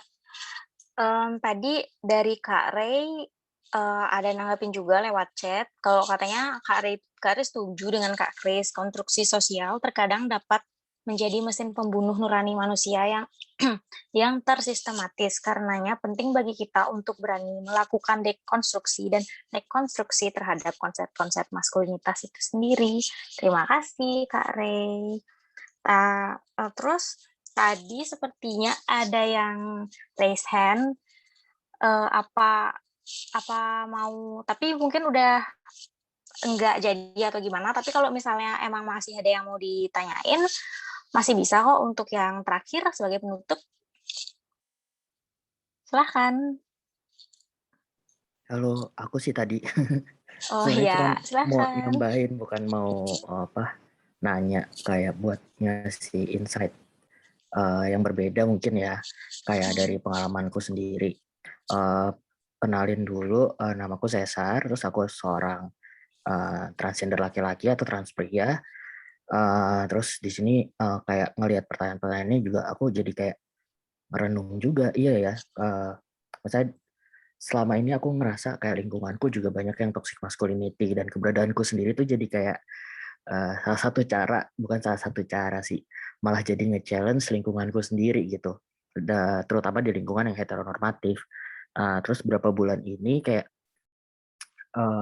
aku baru aja kayak misalnya dari awal tahun aku baru aja nyemplung di lingkungan yang mayoritasnya heteronormatif, karena selama ini tuh aku ngerasa aku ada di zona nyaman karena di lingkungan yang ramah LGBT, terus juga di lingkungan yang emang dipenuhi dengan teman-teman LGBT gitu. Nah sekarang tuh aku ngerasa kayak pas di lingkungan heteronormatif, aku tuh banyak harus mempersiapkan diri nih, kayak ngadepin pasti banyak bercandaan seksis, pasti banyak jokes-jokes yang uh, nggak sensitif sama perempuan gitu, dan ya aku lower ekspektasiku untuk masuk ke lingkungan itu, dan bener aja aku ngadepin itu semua gitu. Dan kayak apa ya, ada tantangan yang berbeda karena selama ini kayak ternyata toxic masculinity itu tuh juga nggak cuman di cis laki-laki aja, tapi juga turun ke kayak misalnya perempuan, bahkan yang feminis juga kadang-kadang masih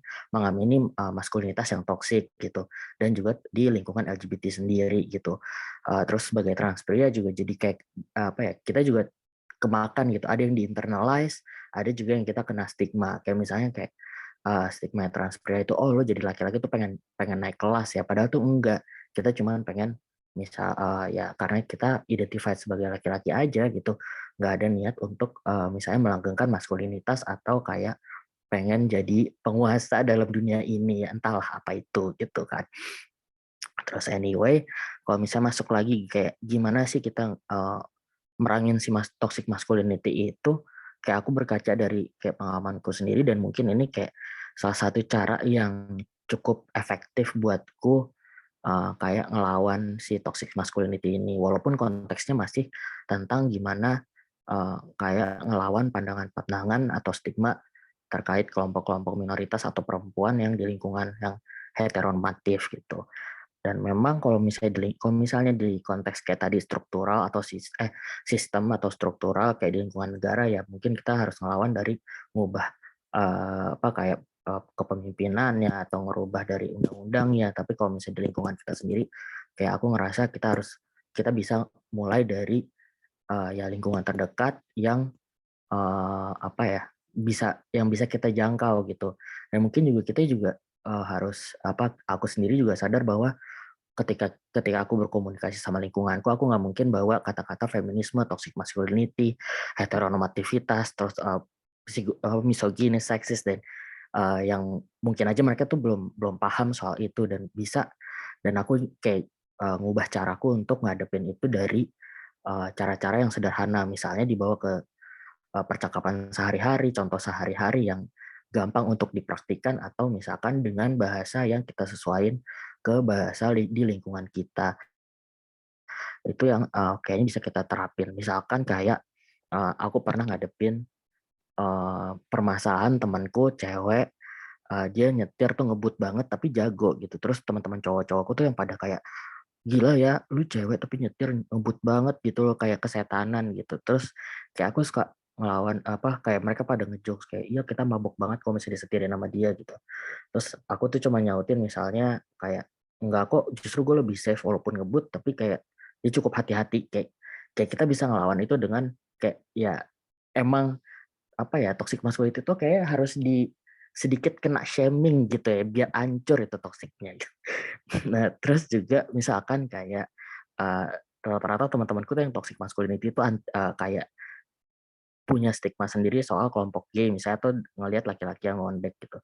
Kayak mereka mikirnya, aduh jangan deket-deket nanti gue diapa-apain lagi gitu. Terus kayak ya bisa aja kita nanggepin, kok lo GR banget sih, kayak lo seleranya dia aja kayak gitu misalnya. Atau itu yang kayak hal-hal kecil yang mungkin kita bisa terapin di sehari-hari gitu untuk melawan si stigma itu. Misal kalau apa kayak misalnya tentang kita juga bisa ngedukung teman-teman perempuan ya, kita untuk apa ya, ngebiarin mereka apa berkarya gitu, misalnya dikomentarin sama yang cowok-cowok, ya udah kita kayak komenin, ya emang kenapa, toh dia juga juga sama jagonya sama lu gitu. atau kita bercandain kayak duh gimana sih nih tim kita kayak pertemanan kita kayak cowok semua gitu, kayak kurang bervariasi, misalnya kita ngomong gitu, supaya kita bisa encourage kayak partisipasi teman-teman perempuan kita yang lain gitu. Mungkin itu kali ya, kayak kita bisa mulai dari contoh sehari-hari. Nah, semoga sharingku berguna. Terima kasih.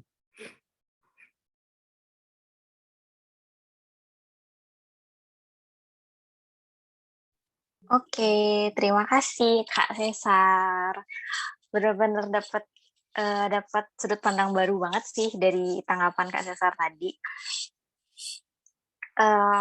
Selanjutnya, salah satu pengurus dari setara.line.id mau menambahkan sesuatu. Kak Pet, dipersilakan.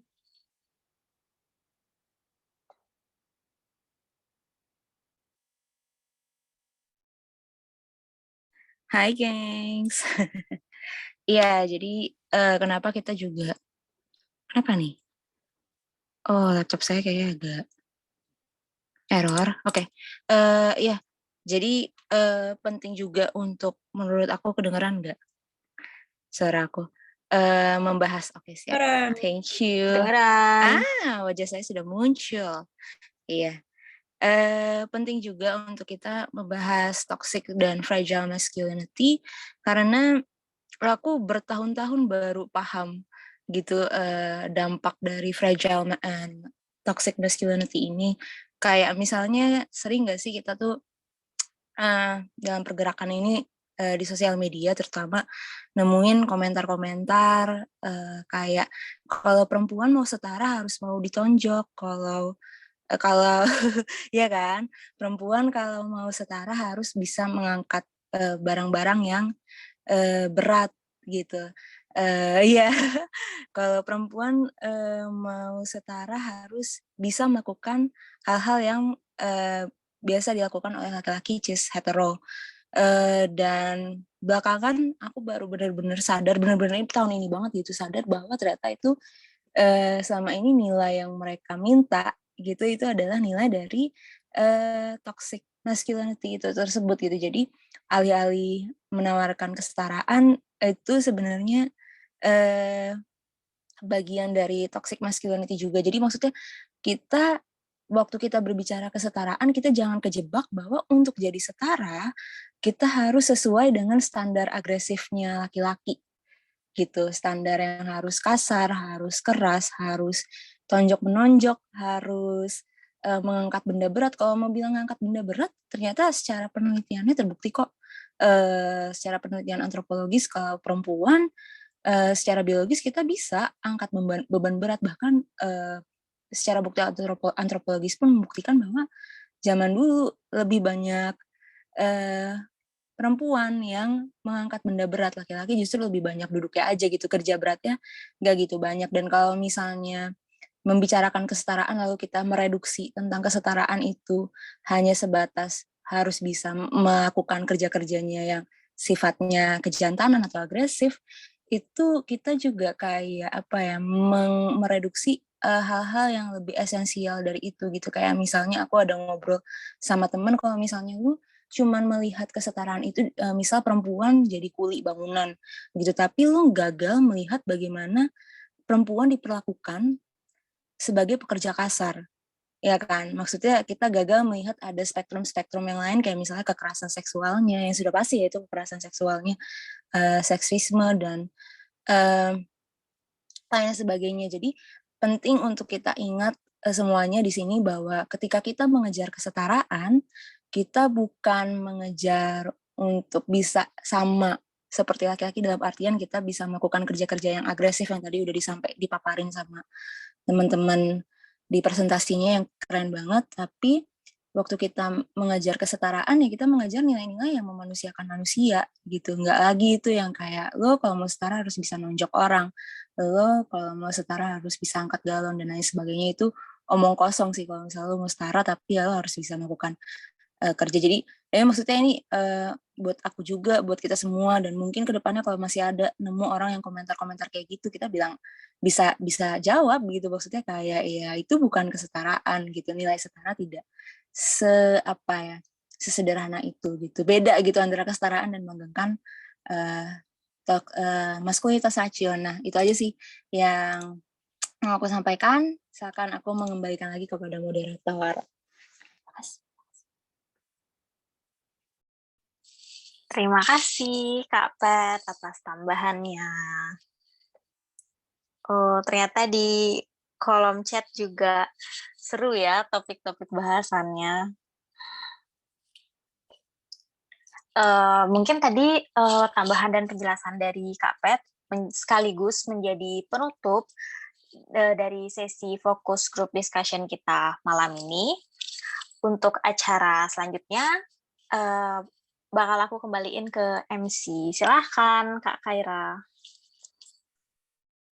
Ya ampun, nggak kerasa ya, sudah hampir 2 jam loh. Udah nembus, udah hampir 2 jam kita bicara di sini, ngebahas tentang hegemoni maskulinitas, ternyata tuh seseru itu loh. Kayak bakalan selalu ada perspektif-perspektif juga, wawasan yang kayak mungkin belum tentu kita dapetin di bangku formal ya, di ranah sekolah juga di ranah perkuliahan. Jadi kayak sesi kayak gini nih justru kayak sebuah privilege yang harus kita maksimalkan sebaik mungkin. Jadi kalau misalkan setara deadline.id ngadain lagi kayak gini, jangan kelewatan.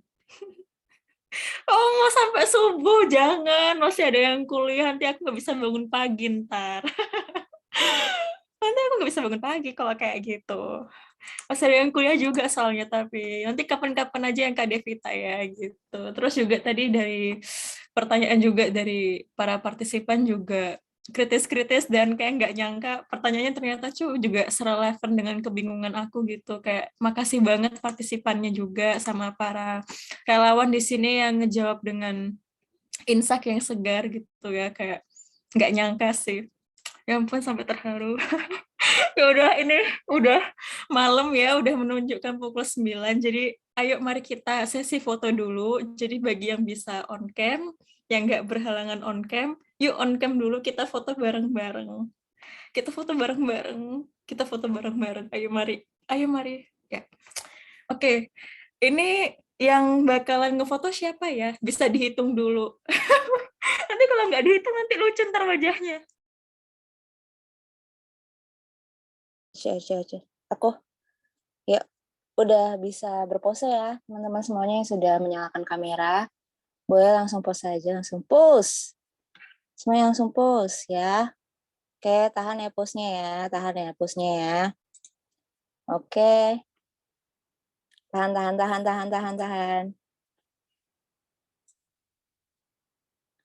Iya. Oke. Di save dulu kawan-kawan sebentar. Oke. Sekali lagi. Boleh langsung pause teman-teman. Tahan ya pose-nya ya. Tahan ya. Oke. Kita ya. Udah pada siap? Ya, pause dulu. Tahan.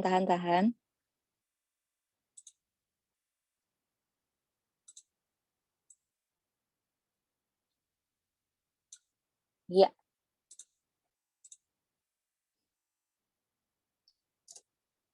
Sip. Aman. Sentosa. Oke, teman-teman ada link. Oh iya, aku nyala nggak suaranya? Nyala.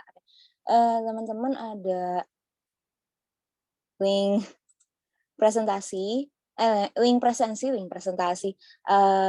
Saya harap semuanya, baik yang relawan maupun peserta, partisipan dapat mengisi link tersebut karena di dalamnya ada pertanyaan, apakah teman-teman memberikan konsen kalau kami mengupload video ini, karena kan direkam ya, ke YouTube, dan memberikan konsen kalau misalnya fotonya yang tadi kita foto-foto dipublikasikan ke Instagram Story. Kalau misalnya belum diisi, mungkin nanti kita akan publikasikan, tapi teman-teman yang belum isi presensi akan kami blok. Maksudnya fotonya akan kayak ditutup gitu supaya ya karena kan nggak tahu yang mau kasih konsen atau enggak. Begitu sudah jam 9. Oke, kita sudah ya, Kak Kaira boleh Kak penutupan Kak. Oh iya, aku lagi yang ngomong, makasih. Jadi kita udah foto bareng ya tadi, fotonya udah banyak. Ini udah waktunya jam 9 waktu Indonesia Barat, jadi silakan beristirahat dan melanjutkan aktivitas yang lain. Jangan lupa jaga kesehatan fisik, jaga kesehatan mental juga. Terus, oh iya BTW nanti kita Desember ngadain acara gini lagi loh. Jadi, pastikan don't miss it. Jangan sampai kelewatan di bulan Desember, karena kita bakal ngadain acara kayak gini lagi. Aku Kaira, aku pamit undur diri dan sampai jumpa di sesi FGD berikutnya. See you soon everyone. Thank you. See you soon. Recordnya oke. Saya end ya, end for all ya. Oke, bye-bye. Thank you Makasih so semuanya.